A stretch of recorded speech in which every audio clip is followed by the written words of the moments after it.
try to build a genuine relationship early on, not necessarily asking for something, and then get to know the person and wait for like the right time where it would make sense for the VC to invest in yourself.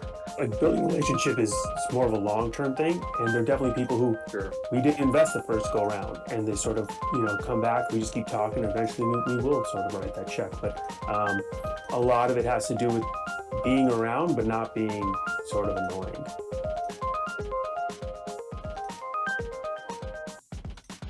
Building relationships with investors to the point where they would give you a warm intro in the future. What is the way to do that? What's the right way? What's the wrong way? The right way is sort of, if you know somebody who knows me, go through them. But if it's just sort of like, I guess the wrong way is you ask somebody who knows me and you don't know them, and I'm going to ask that person, well, how do you know so-and-so? And they're like, well, I don't. They just asked me to send you the deck. Or like make an intro. I think that's going to backfire.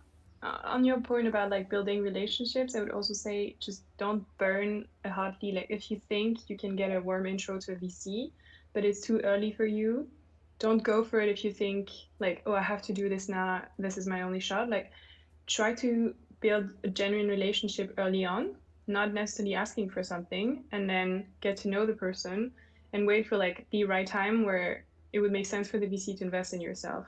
So it's also about being able to grow a relationship, of course, through your network, but not everyone has access to that. But I would say just also do this on the long run. And I mean, an investor is always going to be more eager to invest in yourself if you come like naturally to them. I think just to add on to Lucy's point, I think it's probably worth, I mean, the more forthcoming you are, the better it is for the investors as well, because I think if they can start building an early picture with you on your business and you sort of put in regular catch-ups with that investor, there's definitely more value that you can get through, if they think you're doing a good job and you're on the right track, it'll definitely open other doors for you, right? Because investors talk to investors. They're likely to recommend other people that are maybe slightly earlier stage or more suitable, et cetera, et cetera. So I think, yeah, you don't know what you don't know yet. So I think that is always beneficial in the longer run. So to my original question, what is the way to get to kind of build a relationship though, like a cold relationship? So somebody who you don't know, what is the right way to do that for the average founder? Yeah, I think for us, or at least for me in particular, like building a relationship is more of a long-term thing, and there are definitely people who we didn't invest the first go around, and they sort of come back. We just keep talking, and eventually we will sort of write that check. But a lot of it has to do with being around, but not being sort of annoying. Like they're definitely founders who we may have liked them, but they're just so pushy, and they're like this and this, like, hey, you want to do this, and it gets overwhelming. But pre-pandemic, I'd have people all the time like, hey, let's get coffee this quarter. Let's find a time, and there are people I catch up with every few months. We get coffee, or now it's like on Zoom, like a quick call and just checking in on people.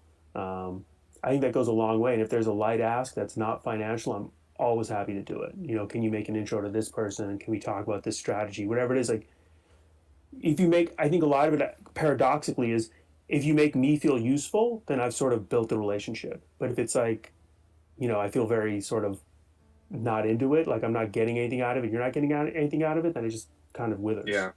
On Rohit's points, I really agree. And I mean, at the end of the day, it's a business relationship, and at the core, a relationship you're trying to build. So it's basic psychology. Like, how do you get someone to do something for you? You need to make them feel valued at the same time. You need to, like, it's a two-way road. So completely agree with Rohit. Like, just try to be genuine, like have regular check-in, like leverage their experience. People are generally speaking happy to help and happy to talk about their personal experience, how they can be of value. And if you manage to build this somehow genuinely on the long term, chances are, like, when it comes to an investment, the VC or like the investor is in a much better place to say yes. I think for us, a big thing of what we're trying to achieve is kind of the more diversity within founders. And a lot of times, people in underrepresented communities don't have access to the same networks that some of the more established founders do. So we try to do a lot in encouraging people who don't have that network, and kind of people want to cold outreach to us. But at the same time, I think the best advice is Rohit's advice, which is kind of be around, but don't be annoying. I think that kind of sums it up quite nicely. And in terms of like practical advice of what you should do is if you're at the very early stage and you're not a celebrity founder or a second-time founder, you're completely new, your best bet is probably going to be first family and friends and then angels to get your first round in, because they're a lot more approachable. If you approach, the best angels to approach are really people who work in your industry that maybe will want to put in 1 to 2K. So if you work in, I don't know, healthcare, approach doctors that would use your product and they'll understand your product, and I'm sure they'll be able to put in a few grand. And that's how you kind of can build up a bit of reputation before coming to the actual VCs, because they can see you've put in the effort and you have people who understand this industry, who are invested, and that just builds up a whole better image of yourself.